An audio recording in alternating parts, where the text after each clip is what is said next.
as usual for architects designing in Hong Kong, the major challenge is always the city in which the building is going to be built and designed for. But it's also the inspiration.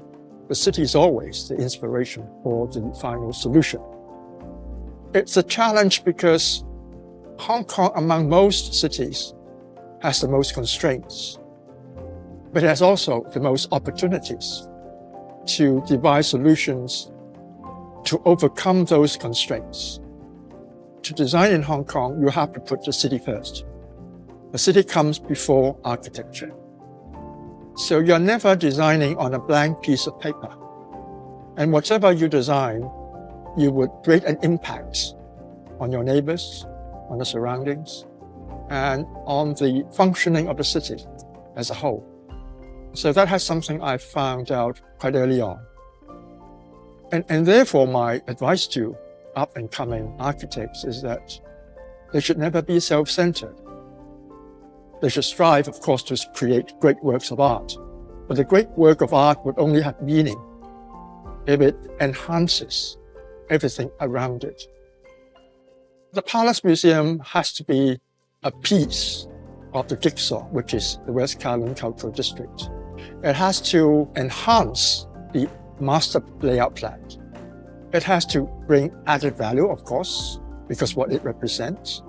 It has, through its presence in its location, add to the open space configuration of the entire district, contributing to visual identity, of course, but more importantly, contributing to the fluidity of movement and the dynamics of movement throughout the district. In West Kowloon, the master plan in my original design, and also in the latest Foster's design, has a strong axis, and that is the east-west axis. So that's why our entrance faces east. In China, traditionally, they create important public buildings on a blank piece of land.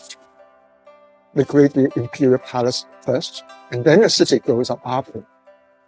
But in Hong Kong, as I said, we have to respect the city. Apart from that, having the main entrance faces east in Hong Kong makes sense, because it's not in the northern district, not in mainland China. Because in mainland China, if you face south, you will always have the sun, which makes sense. But in Hong Kong, if you have the entrance face south, for half the year, you will have no sun, right? Because the sun is opposite the north. So we have a different geographical location. So that's why I always maintained that we have to learn from tradition. We have to be inspired by tradition, but we should not be enslaved by tradition. We should be always ready to adapt and take what is relevant from tradition to suit the practical and contemporary needs of our present times. There's also another purpose for traditional axial planning in China, and that is using the axis. They divided the internal open areas into a series, not a big, large square like Imperial Square, no. Imperial Palace in Beijing, of course, you have a series of courtyards. And these courtyards in series along this axis is really meant to create spatial surprises that you are prompted to go and discover these spaces one by one, and you don't see them all at once. Imagine the Imperial Palace in Beijing. If you see all the open space all at once from Hongmun all the way to Dingshan, you won't walk. You will be intimidated by the distance. But if you don't know what's beyond, but have a feeling that the axis will bring you along, then you have an impulse to go and explore it. Now that is the strategy of using axis that we employ here. But whereas in Imperial Palace in Beijing, the axis is horizontal because they have the distance, they have the land. We can't do it here. It will be taking the whole of the district.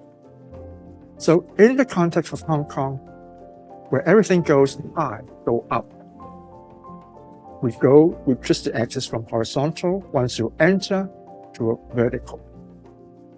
So the axis organize the three asia that we put from the base to the middle to the top, one on top of the other, but the same purpose, so that you don't see the space in the museum all at once. You sense there are spatial entities waiting for you to discover, but going up, not going forward. And there are actually three major features. One is really the poise. The Imperial Palace in Beijing, as in many other public buildings in ancient China, there is a certain majesty that you feel, but you can't pinpoint as to how and why. And hopefully, we are creating a building that exudes that same poise. The second common element is the sophistication in the craft. In the Imperial Palace, every brick, every daogong, every tile, every door, there is this attention to detail, to how things are joined together, how they meet, how materials interface. Now, in a contemporary sense, using contemporary material, contemporary construction techniques, hopefully we create the same here.